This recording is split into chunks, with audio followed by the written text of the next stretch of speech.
বইছে নদী, নদী।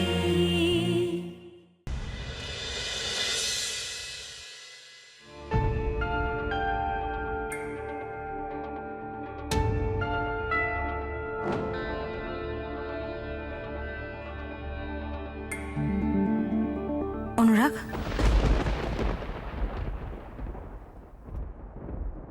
মেঘলা,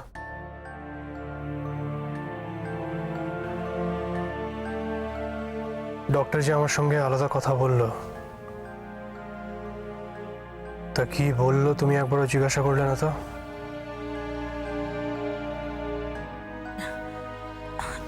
আলাদা করে জিজ্ঞেস করার কি আছে অনুরাগ?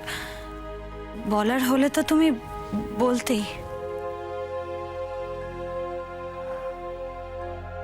তোমার কেন মনে হলো যে সেটা আমার বলার হবে না? তোমাকে বলতে পারি না এমন কোনো কথা আমার জীবনেতে নেই। না অনুরাগ, আমি সে কথা বলিনি। মেঘলা, আমি ক্রমশ একটা কমপ্লিকেটেড জায়গায় পৌঁছে যাচ্ছি। জানতাম। কি জানতে? এই আমার জীবনে তো কখনোই কিছু সহজভাবে হয় না অনুরাগ, তাই এখনো যে কোনো কিছু সহজভাবে হবে না সেটাই তো স্বাভাবিক। আমি বুঝতে পারছি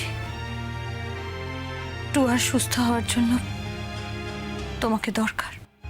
হ্যাঁ দরকার, কিন্তু শুধুমাত্র একজন ডাক্তার হিসেবে। তুমি তো আর সাইকিয়াট্রিস্ট নও, তাই সেই প্রশ্নটা ওঠে না।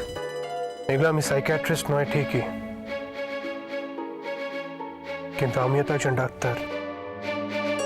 তো একজন ডাক্তার হিসেবে আমার নিজেরও কিছু রেসপন্সিবিলিটিস রয়েছে, আর একজন ডাক্তারের কথা আমি কোনো মতেই ফেলতে পারি না। তা না হলে আমার নিজেরই এখানে কিছু করার ছিল না। তুমি তুমি এক্স্যাক্টলি কি করছো? মেঘলা, টুয়া সেই সাইকিয়াট্রিস্ট আমায় সাজেস্ট করছে যে আমাকে কিছুদিন অভিনয় করতে হবে, এমনভাবে ব্যাপারটাকে পোর্ট্রে করতে হবে যেন সবকিছু একদম আগের মতনই আছে, কোনো কিছু বদলায়নি, সবকিছু ঠিক আছে।